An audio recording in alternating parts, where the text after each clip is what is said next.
पत्रकार बंधू आणि प्रेक्षकातील प्रेक्षक म्हणून सन्माननीय विरोधी पक्ष नेते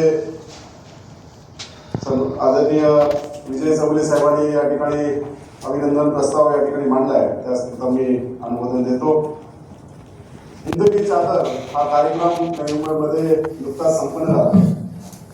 या कार्यक्रमाला राज्याचे गृहमंत्री, राज्याचे मुख्यमंत्री, त्याचबरोबर राज्याचे उपमुख्यमंत्री तसंच पालकमंत्री सुद्धा या कार्यक्रमाला मोठ्या संख्येने उपस्थित होते. या कार्यक्रमाच्या अनुषंगानं समस्त शीख बांधवांच्या भावना लक्षात घेऊन सर्व शीख बांधवांच्या आराध्य देवतांचं गुरु तेग बहादूरांच्या जीवनावर आधारित 3 दिवस कार्यक्रम या ठिकाणी संपन्न झाला. या कार्यक्रमामध्ये नवी मुंबई महानगरपालिकेची भूमिका ही वाखाणण्याजोगी होती.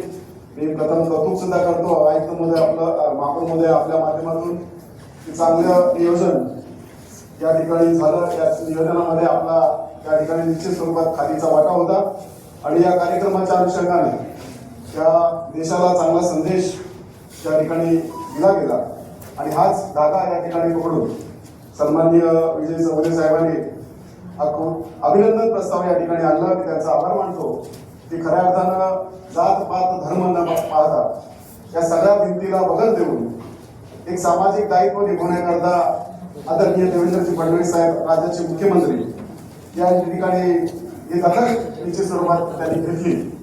राज्याचे उपमुख्यमंत्री सन्माननीय एकनाथ शिंदे साहेब या कार्यक्रमाला उपस्थित होते. राज्याचे या वनमंत्री आदरणीय गणेशजी नाईक साहेब सुद्धा या कार्यक्रमाला उपस्थित होते आणि या नगरीमध्ये सुपर स्पेशालिटी रुग्णसेवा व्हावी आणि वैद्यकीय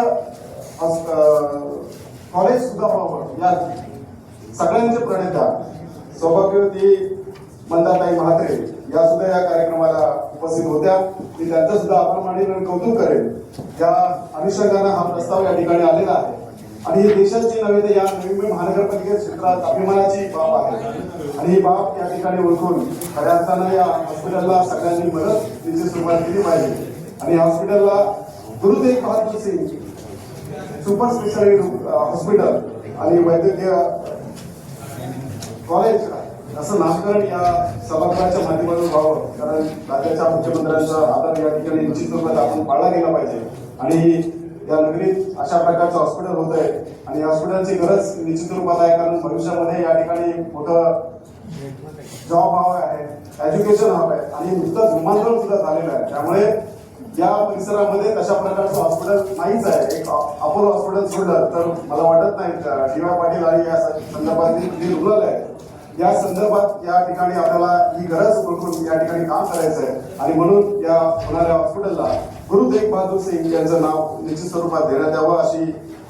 मागणी आदरणीय राज्याचे मुख्यमंत्री देवेंद्रजी फडणवीस साहेबांनी दिले. मी त्यांचं अभिनंदन करतो आणि कौतुक करतो की तुमच्या आचार विचाराचं पालन करून या ठिकाणी हे महानगरपालिका काम करते आणि निश्चित स्वरूपात त्याचं पालन होईल. मी पुन्हा एकदा अभिनंदन प्रस्तावाला मनापासून धन्यवाद देतो आणि आभार मानून थांबतो. जय हिंद. सन्माननीय सुरेश